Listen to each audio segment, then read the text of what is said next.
जब आंखों में अरमान लिया मंजिल को अपना मान लिया। जब आंखों में अरमान लिया मंजिल को अपना मान लिया, तो मुश्किल क्या आसान क्या जब ठान लिया तो ठान लिया। हेलो नमस्कार दोस्तों, मैं पूजाचार करियर बनाओ यूट्यूब चैनल पे आपका हार्दिक स्वागत करती हूँ, हार्दिक अभिनंदन करती हूँ। तो देखिए, सीआरपीएफ ट्रेड्समैन के लिए अपने specially batch MCQ batch as a rapid revision batch चल रहा है, जो आपकी सपनों की उड़ान देने के लिए, यानी अपनी तैयारी को, आपकी तैयारी को और अधिक धार लगाने के लिए रोज आपकी डेली क्लास आ रही है। देखिए, रोज शाम 7 बजे हिंदी की मेरी आती है, ऐसे ही 9 बजे रोज शाम, मतलब शाम को 9 PM पे सर की, हरीश सर की आती है जीके और जीएस की जो लाइव आती है। तो सभी अच्छे से क्लास लीजिए। 30 क्लासें अब हो चुकी हैं। कल सर ने बताया था, कल वाली जो एक खुशखबरी थी कि कौन सा अभी करंट में कोई एग्जाम हुआ था, उसमें बहुत सारे क्वेश्चन है वो सर वाली क्लास से और मेरी क्लास से, दोनों क्लासों से एज इट इज क्वेश्चन छपे हैं।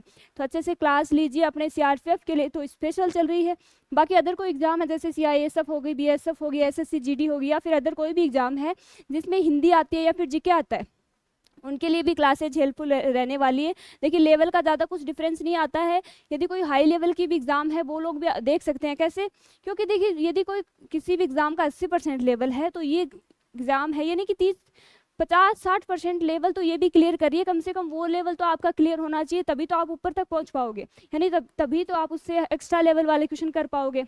और एक ज़रूरी सूचना कल के लिए, कल संडे है, पिछले संडे को भी हमने महामैराथन क्लास रखी थी, उसी प्रकार से इस संडे को भी आपकी शाम को 4 बजे से लाइव रहने वाली है महामैराथन क्लास। तो सभी लोग क्लास में आ जाना। पिछले संडे वाली क्लास थी, उसमें भी आप लोगों का बहुत सारा प्यार मिला था। इसमें आशा करूंगी कि इस क्लास में भी आप सभी लोग लाइव आएंगे और अपनी तैयारी को और अधिक मजबूत बनाएंगे, क्योंकि कैरियर बनाओ टीम है वो लगातार आपके लिए, आपके सपनों को पूरा करने के लिए, आपकी हेल्प करने के लिए फ्री ऑफ कॉस्ट में देखो कितना सारा दे रही है, कितनी कोशिशें कर रही है कि आपका सिलेक्शन हो जाए। इस बार हमारा यही टारगेट है कि ज़्यादा से ज़्यादा सीआरपीएफ ट्रेड्समैन के लिए स्पेशली चलाया। तो स्पेशली उसमें बहुत सारे बच्चों का हमारे पास मैसेज आए कि हमारी क्लास लेके, यानी हमारी क्लास से एज इट इज क्वेश्चन सब पे और हमारी क्लास लेके वो सिलेक्शन लिया है। हमें बहुत खुशी होगी। आप रोज क्लास लिया करो, अच्छे से मेहनत करो। देखिए, सिलेक्शन क्या है, जो मेहनत करेगा उसका सिलेक्शन होगा, श्योर है ये बात। जो मेहनत करेगा उसका सिलेक्शन होगा। देखिए, हाथ पर हाथ रखने से कुछ नहीं होगा, अच्छे से मेहनत करोगे। यदि अपना 100% दे रहे हो तो आपका सिलेक्शन श्योर है।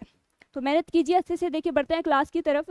रोज की तरह 25 क्वेश्चन आज भी अपने हैं। तो देखिए, पहला क्वेश्चन आपका है, अमल शब्द के पर्यायवाची शब्द चुनिए। अमल शब्द दिया गया है आपका, उसका पर्यायवाची पूछा गया है। 25 क्वेश्चन इसमें आने हैं, 9000 प्लस कुछ पोस्ट है आपकी। तो अच्छे से मेहनत कीजिए। हिंदी के 25 क्वेश्चन आना मतलब कि यदि हिंदी को आपने अच्छे से मजबूत कर लिया तो आपका स्कोर है वो अच्छे से बढ़ सकता है। वैसे देखिए, जीके वाले सर भी बहुत अच्छा पढ़ा रहे हैं। वो जो अभी एग्जाम हुई है करंट में, वहाँ से भी बहुत सारे क्वेश्चन एज इट इज छपे हैं, यानी कंटेंट में तो कोई डाउट नहीं है आपको। बिल्कुल एग्जाम ओरिएंटेड क्लासेस चल रही है।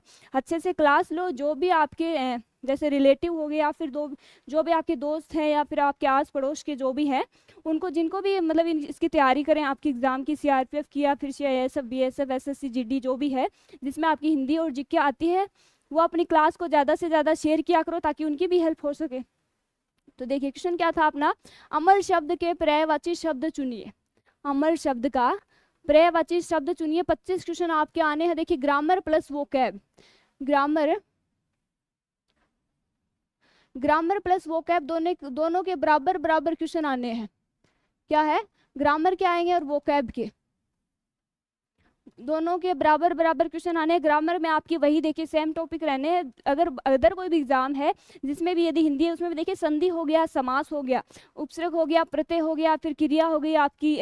अदर जैसे ग्रामर वाले और टॉपिक हैं। दूसरी तरफ वोकैब की बात करें तो जैसे विलोम हो गया, पर्यायवाची हो गया, शब्द युगम हो गया, अनेकार्थी हो गया, लोकोक्ति, मुहावरे हो गए।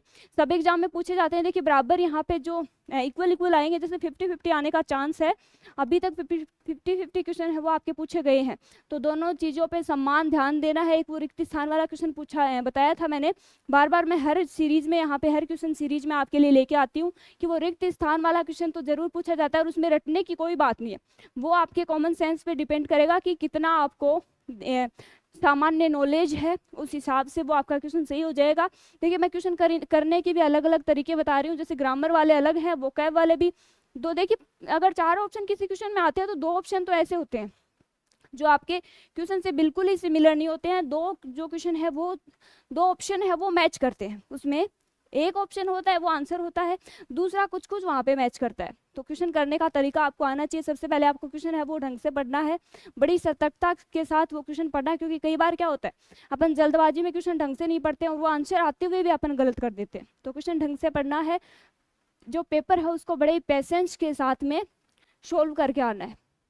तो देखिए अम्ल शब्द का पर्यायवाची पूछा गया, पहला आपका ऑप्शन है इमली, अंगूर, अमरूद और पपीता। अब देखिए अम्ल का पर्यायवाची क्या होता है, किसका पर्यायवाची है, इमली का।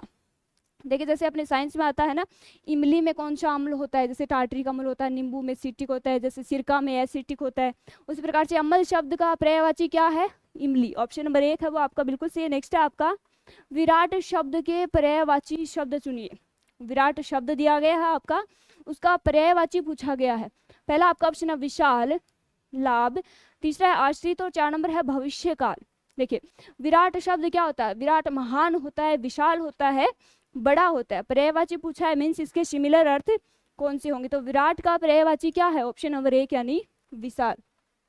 नेक्स्ट आपका आया शब्द के पर्यायवाची शब्द चुनिए। आया, ये क्वेश्चन आपके एग्जाम में पहले पूछे हुए हैं, प्रीवियस ईयर्स क्वेश्चन है। आया शब्द का पर्यायवाची बताइए। पहला आपका ऑप्शन है धानी, दूसरा है आय, तीसरा है उपाय और 4 नंबर है आपका तिथि। तो देखिए आया का पर्यायवाची क्या होगा, धानी।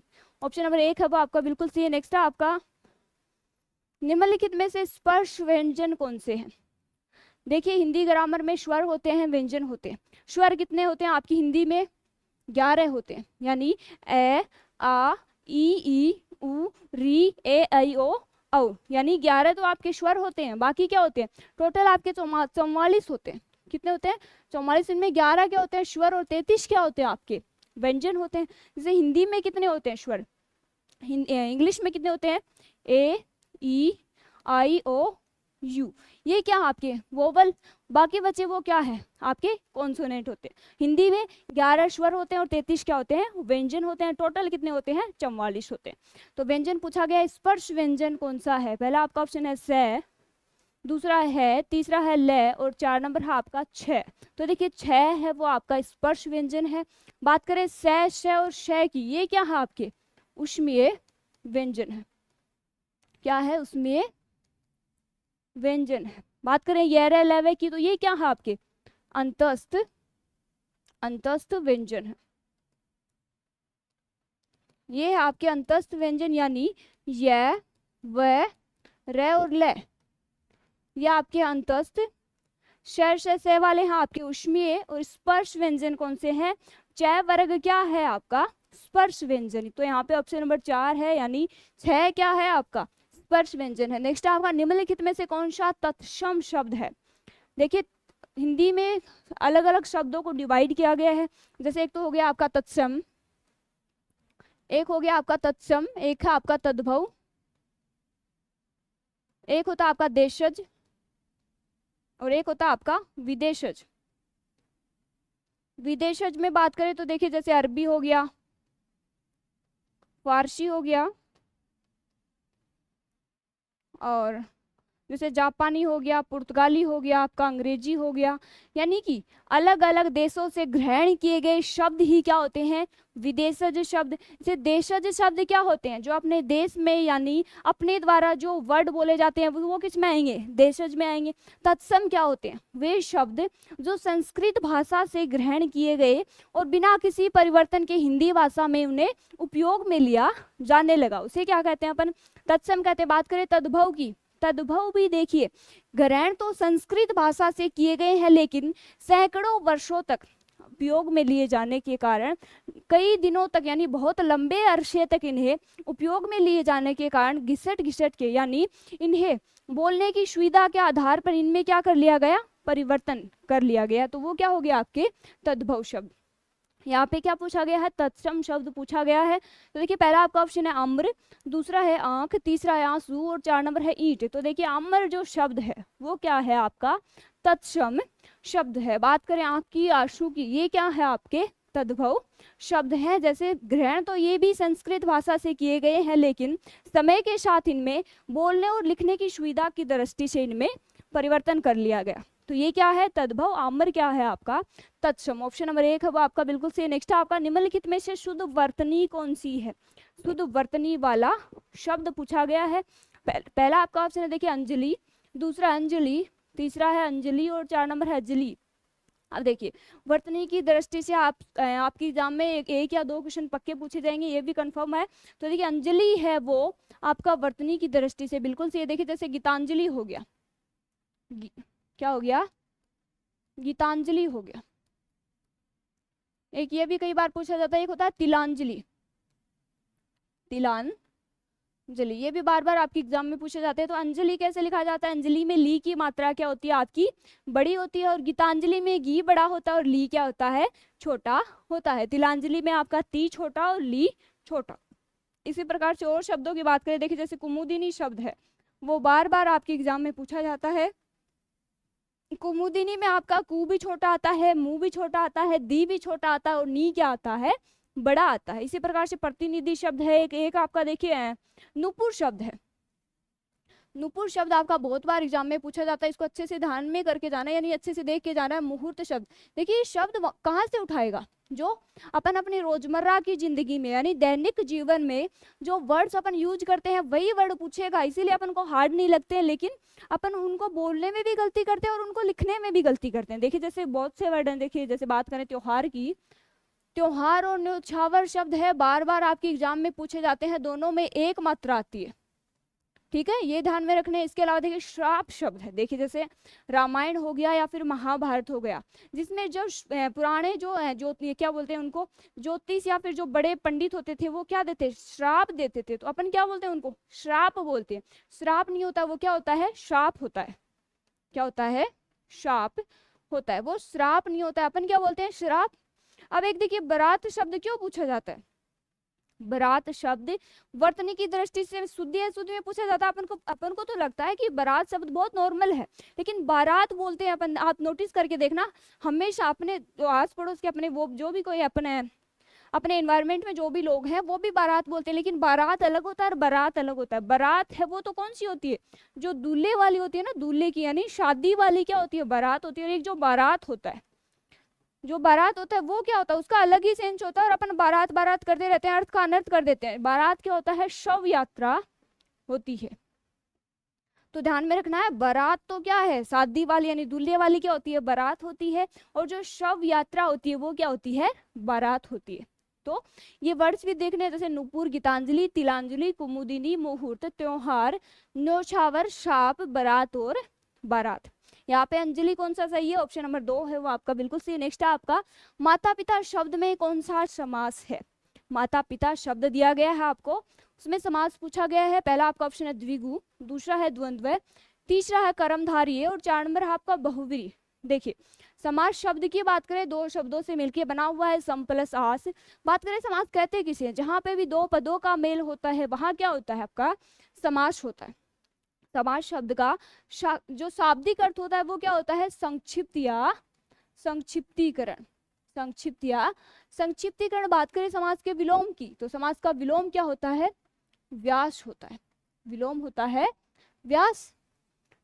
अगर अगली नेक्स्ट बात करें, देखिए कितने पद होते हैं समास में, 2 पद होते हैं, प्रथम पद और उत्तर पद। पद की प्रधानता के आधार पर समास की संख्या 4 होती है। हिंदी जगत में कितनी होती है, 6। ध्यान में रखना है, हिंदी जगत में कितनी होती है, 6, यानी हिंदी में ज्यादा होती है, तो ऐसे याद रख लेना, हिंदी में समास की संख्या ज्यादा होती है, कितनी होती है, 6 होती है, लेकिन पद की प्रधानता के आधार पर 4 होती है।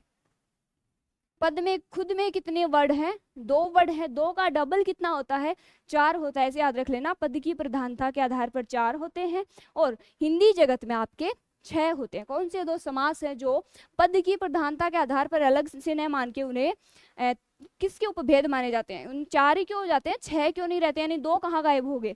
देखिए तत्पुरुष समास है, उसका द्वितीय पद प्रधान होता है, और द्विगु और कर्मधारय का भी द्वितीय पद प्रधान होने के कारण उसे अलग से न मान के उन्हें तत्पुरुष के ही उपभेद माने जाते हैं। तो देखिए पहला आपका ऑप्शन है द्विगु, तो देखिए द्विगु जो है उसमें प्रथम पद है वो संख्यावाची होता है, यानी कोई ना कोई संख्या होती है, जैसे चौबे हो गया यानी 4 वेदों का समूह है, चौराहा हो गया जैसे 4 राहों का समूह है, जैसे त्रिवेणी हो गया 3 वेणियों का समूह है। इनमें क्या होगा आपका द्विगु समास होगा। द्वंद्व कहाँ होगा, द्वंद्व समास देखिए जैसे माता पिता शब्द है, द्वंद्व समास में क्या होता है, दोनों पद प्रधान होते हैं, यानी दोनों पद कोई ना कोई संज्ञा होती है। देखिए जैसे माता और पिता है, माता और पिता, माता पिता शब्द दिया गया, समास विग्रह होगा माता और पिता, यानी जो अन्य वर्ड होते हैं जैसे और हो गया, यथा हो गया, और हो गया, अथवा हो गया, इनका यूज होता है। देखिए जैसे माता पिता का समास विग्रह होगा माता और पिता। बात करें समास की तो द्वंद्व समास होगा, क्योंकि प्रथम पद और उत्तर पद दोनों क्या है, कोई ना कोई संज्ञा है।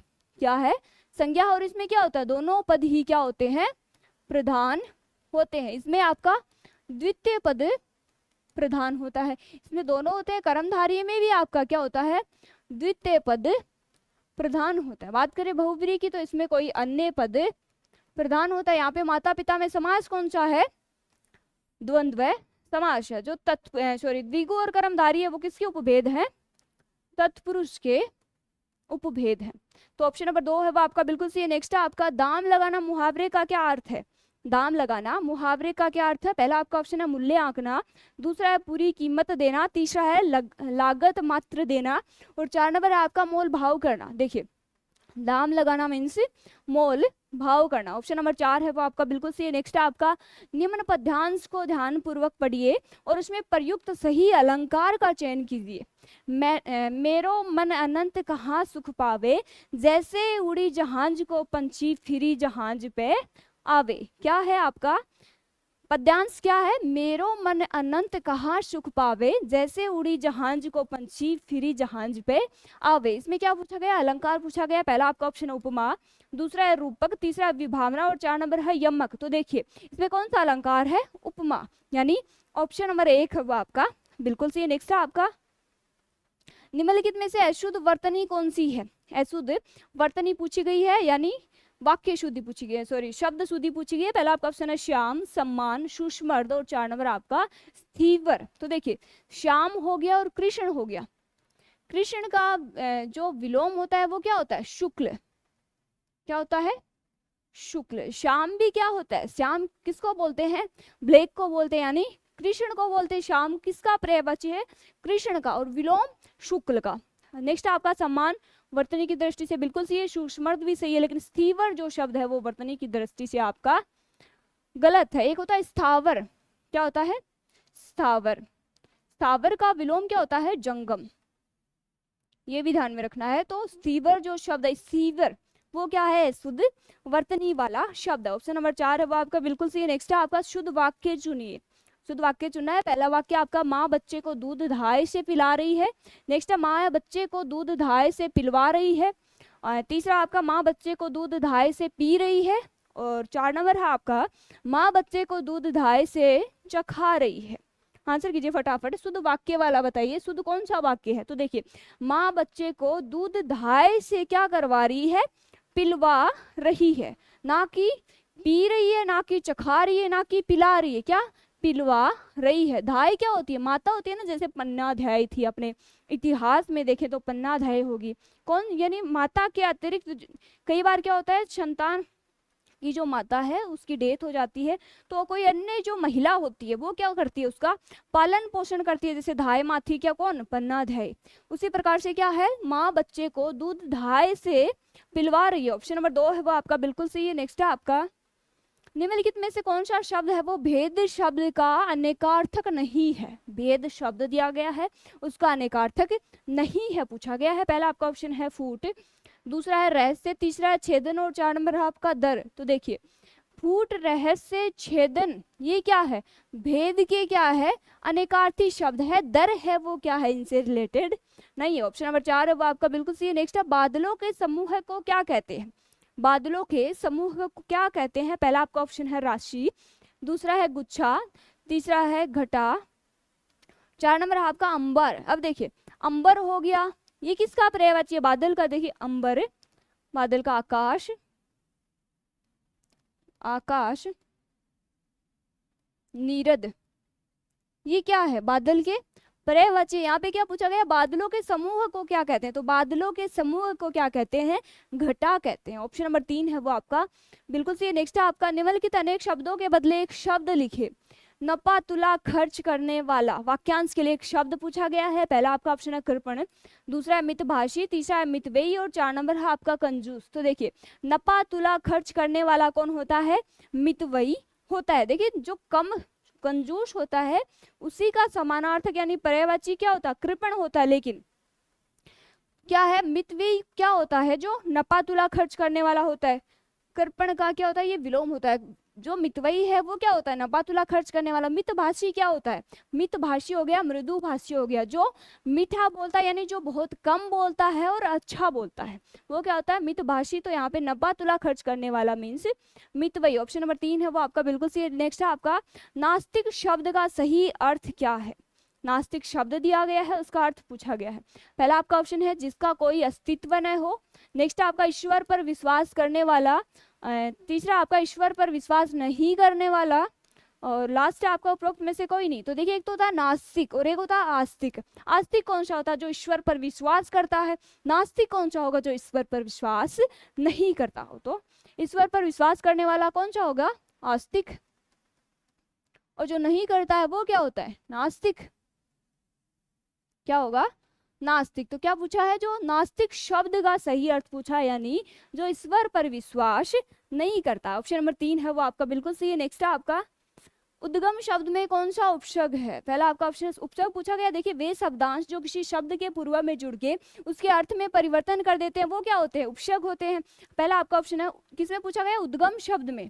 पहला आपका ऑप्शन है उत, आ, अति और उद। अब देखिए, उद्गम शब्द है, उद्गम शब्द है, यदि इसमें उपसर्ग पूछे तो उद आएगा। क्या आएगा, उद प्लस गम। लेकिन इसका संधि विच्छेद क्या होगा, उत प्लस गम, क्योंकि क्या होगा यहाँ पे, तय का क्या हो जाएगा, दय हो जाएगा। और तय क्या है, आपका व्यंजन है। बात करें उद्गम में संधि की, तो व्यंजन के स्थान में परिवर्तन के कारण यहाँ पे संधि कौन सी होगी, व्यंजन संधि। तो उद्गम शब्द में उपसर्ग कौन सा है, उद, यानी ऑप्शन नंबर 4 है वो आपका बिल्कुल सही। नेक्स्ट है, घर पर गंगा आना मुहावरे का सही अर्थ कौन सा है। पहला आपका ऑप्शन है मन में पवित्रता आना। नेक्स्ट आपका अनथक शर्म से काम सिद्ध करना। तीसरा है आपका बिना शर्म के काम सिद्ध हो जाना। और 4 नंबर है मनचाही वस्तु मिलना। तो देखिए, घर पर गंगा आना यानी बिना शर्म के ही, यानी बिना श्रम के ही काम सिद्ध हो जाना। यानी गंगा है वो खुद आपके घर पे चल के आ रही है, मीन्स आपको तो कुछ करना ही नहीं पड़ा, हार्डवर्क करना ही नहीं पड़ा। और हार्डवर्क क्या है, hard work is the key of success. आज यदि आप हार्डवर्क कर रहे हो, अच्छे से मेहनत कर रहे हो, तो वो क्या लाएगी, एक दिन आपके लिए रंग लाएगी, एक दिन आपके लिए खुशियों की बहार लेके आएगी। आज की भी मेहनत आपका फ्यूचर क्या करेगी, संवारेगी। तो घर पर गंगा आना मीन्स बिना शर्म के काम सिद्ध करना। ऑप्शन नंबर 3 है वो आपका बिल्कुल सही। नेक्स्ट है, अंशुमाली शब्द का पर्यायवाची कौन सा है। अंशुमाली शब्द दिया गया है, उसका आपका पर्यायवाची पूछा गया है। तो पहला आपका ऑप्शन है हाथी। देखिए, जैसे हाथी है, हाथी का एक वो होता है स्त्रीलिंग, क्या होता है, हथीनी। क्या होता है, हथीनी। नेक्स्ट आपका सांप, सूर्य और चंद्रमा। तो अंशुमाली किसको कहते हैं, सूर्य को कहते हैं। सूर्य को ही क्या बोलते हैं, तरणी भी बोलते हैं। क्या बोलते हैं, तरणी भी बोलते हैं। एक तो तरणी होता है, एक तरिणी, यानी एक तो छोटा तरणी होता है, एक बड़ा तरणी होता है। छोटे वाला उसका क्या अर्थ होता है, सूर्य, और बड़े वाला होता है वो क्या होता है, तरिणी क्या होती है, नाव होती है। वो शब्द युगम में पूछा जाता है आपका। तो अंशुमाली किसका पर्यायवाची है, सूर्य का। ऑप्शन नंबर 3 है वो आपका बिल्कुल सही। नेक्स्ट है, राष्ट्र की रिक्त स्थान के लिए शहीदों ने अपना बलिदान दिया। राष्ट्र की रिक्त स्थान के लिए शहीदों ने अपना बलिदान दिया। देखिए, शहीदों का हमेशा सम्मान करना चाहिए, क्योंकि ये मातृभूमि के वो शेर है जो मातृभूमि की, अपनी भारत माँ की रक्षा के लिए अपना बलिदान दे देते हैं, अपना सर्वस्व है न्योछावर कर देते हैं। तो उनका हमेशा आपको सम्मान करना चाहिए। राष्ट्र की रिक्त स्थान के लिए शहीदों ने अपना बलिदान दिया। पहला आपका ऑप्शन है दान, शान, आन और बाण। तो देखिए, कौन सा ऑप्शन है वहां पे फिट बैठेगा, एक एक ऑप्शन को रखिए। वहां पे जो भी वाक्य शुद्ध बनता है, यानी जिस भी विकल्प से आपका वाक्य शुद्ध बनता है, वही क्या हो जाएगा, आपका आंसर हो जाएगा। तो पहला ऑप्शन उठाइए, राष्ट्र की दान के लिए शहीदों ने अपने बलिदान दिए, या फिर राष्ट्र की शान के लिए शहीदों ने अपना बलिदान दिया, या फिर राष्ट्र की आन के लिए शहीदों ने अपना बलिदान दिया, या फिर राष्ट्र की मान के लिए शहीदों ने अपना बलिदान दिया। तो देखिए, राष्ट्र की आन के लिए शहीदों ने अपना बलिदान दिया। ऑप्शन नंबर 3 है वो आपका बिल्कुल सही है। नेक्स्ट है आपका,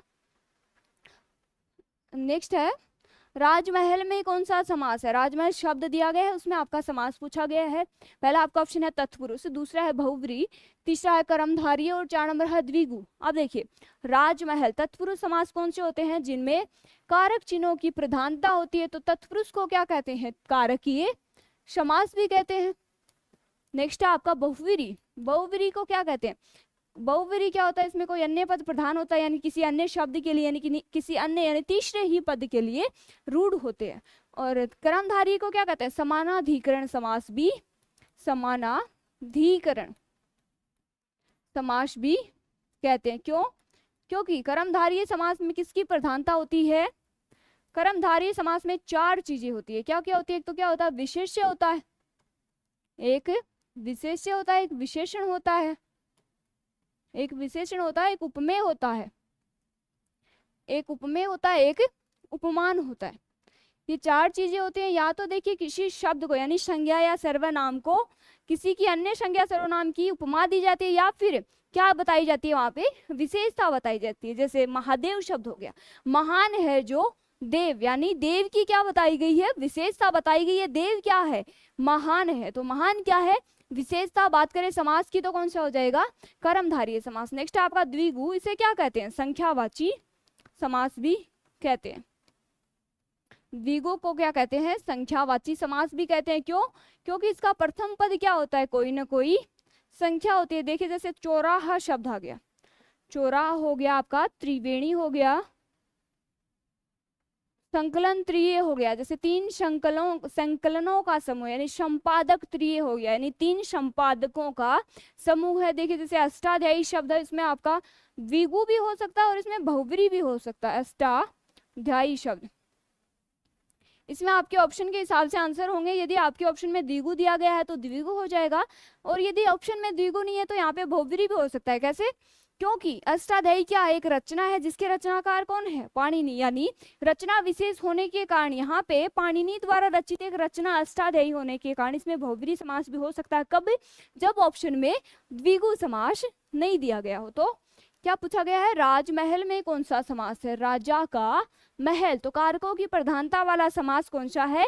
तत्पुरुष समास। ऑप्शन नंबर 1 है वो आपका बिल्कुल सही है। नेक्स्ट आपका देखिए बहुव्रीहि में क्या होते हैं? रूढ़ शब्द होते हैं, रूढ़ शब्द होते हैं। देखिए जैसे त्रिलोचन हो गया, त्रिलोचन, त्रिलोचन हो गया। देखिए जैसे अर्कजा हो गया आपका, पाणिनि सॉरी जो माँ सरस्वती के उपनाम हो गए, बलराम के जैसे हलदर है, ऐसे उपनाम हो गए, वो क्या आते हैं? किस में आते हैं? वो बहुव्रीहि समास में आते हैं। तो ऑप्शन नंबर 1 वो आपका बिल्कुल सही। नेक्स्ट आपका आयात का विलोम है, आयात शब्द दिया गया है, उसका विलोम पूछा गया है। पहला आपका ऑप्शन है कायनात, दूसरा है वाहियात, तीसरा है निर्यात और 4 नंबर है यातायात। तो देखिए आयात का विलोम होता है निर्यात। क्या होता है? निर्यात। इसके अलावा और बात करें विलोम शब्दों की तो एक होता है अंतरंग, अंतरंग का क्या होता है? बहिरंग। डली आप रिवाइज किया करो इनसे, क्योंकि ये बार बार आपके एग्जाम में पूछे गए हैं। एक होता है आदित्य का, आदित्य का, आदित्य का क्या होता है? उपते का। क्या होता है?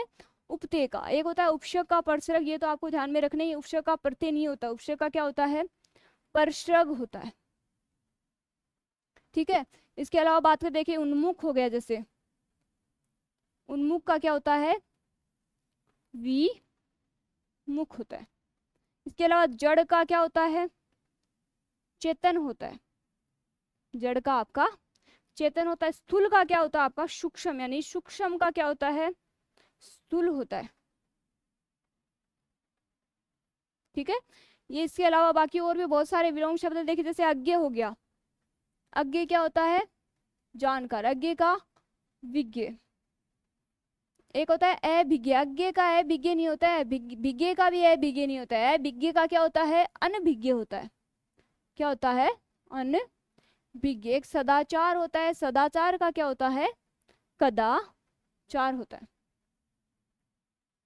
कदाचार होता है एक विशिष्ट का, यानी विशेष का क्या होता है? सामान्य होता है। सामान्य का आपका विशेष होता है। कृष्ण का आपका शुक्ल होता है। क्या होता है? कृष्ण का आपका शुक्ल होता है। इसी प्रकार से बहुत सारे विलोम शब्द हैं। ये देखिए डेली मैं आपको कुछ कुछ है वर्ड्स में बताती हूँ, शब्द शुद्धि के भी बताती हूँ, कुछ आपको विलोम के भी बताती हूँ। ये वही वर्ड है जो बार बार आपके एग्जाम में रिपीट हो रहे हैं, तो इनको तो अच्छे से आपको याद करना ही है। तो यहाँ पे आयात का क्या हो जाएगा, निर्यात। ऑप्शन नंबर 3 है वो आपका बिल्कुल सही। नेक्स्ट है शब्द वर्तनी शुद्ध है।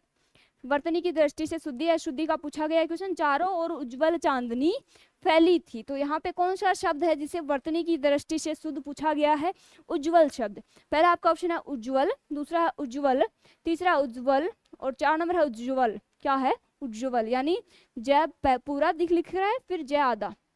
तो देखिए उज्जवल शब्द कैसे लिखा जाता है, उज्जवल में दोनों जय क्या होते हैं, आधे होते हैं, यानी जय है वो डबल होते हैं और क्या लिखे जाते हैं, आधे लिखे जाते हैं। उज्जवल शब्द से ही आपका प्रोज्वल बनता है। क्या बनता है, प्रोज्वल। ये दोनों वर्ड है बार बार एग्जाम में उज्जवल शब्द के लिए पूछे जाते हैं कि उज्जवल शब्द में जो जय होते हैं वो डबल होते हैं और क्या होते हैं, आधे होते हैं। एक होता है आपका प्रदर्शनी, क्या होता है, प्रदर्शनी शब्द होता है जो बार बार वाक्य शुद्धि में, शब्द शुद्धि में पूछा जाता है। एक होता है आपका प्रियदर्शिनी।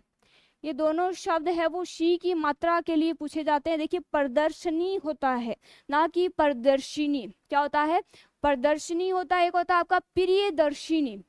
प्रियदर्शिनी यानी यदि ई की मात्रा यहाँ आई तो यहाँ पे ई की मात्रा आएगी, यहाँ नहीं आई तो यहाँ भी नहीं आएगी। ये याद करने की एक टेक्निक है, वैसे कोई लॉजिक नहीं है इसके पीछे।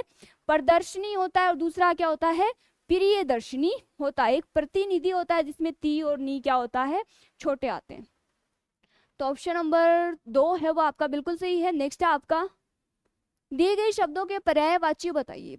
वाक्य दिया गया है देखी यप लोचन ललचाने। वाक्य क्या है, देखी यप लोचन ललचाने। यहाँ पे लोचन जो शब्द है इसका पर्यायवाची पूछा गया। पहला आपका ऑप्शन है चक्षु, वाशव, नीले और तोय। तो देखिए लोचन किसका पर्यायवाची है, चक्षु का, नेत्र का, आंख का। तो ऑप्शन नंबर 1 है वो आपका चक्षु किसे कहते हैं, नेत्र को, आंख को, लोचन को। आंख को, लोचन को, ये किसके पर्यायवाची है, आंख के यानी चक्षु के। तो ऑप्शन नंबर 1 है वो आपका बिल्कुल सही। नेक्स्ट है आपका वह अपने वर्ग में सबसे तेज है। इस वाक्य में है वो किस कारक का चिन्ह है। हिंदी में कारकों की विभक्तियां कितनी होती है, हिंदी में कारकों की विभक्ति आपकी 8 होती है। जैसे कर्ता ने कर्म को करण से, संप्रदान के लिए अपादान से, अधिकरण में पर, संबोधन हे अरे, संबंध का के की।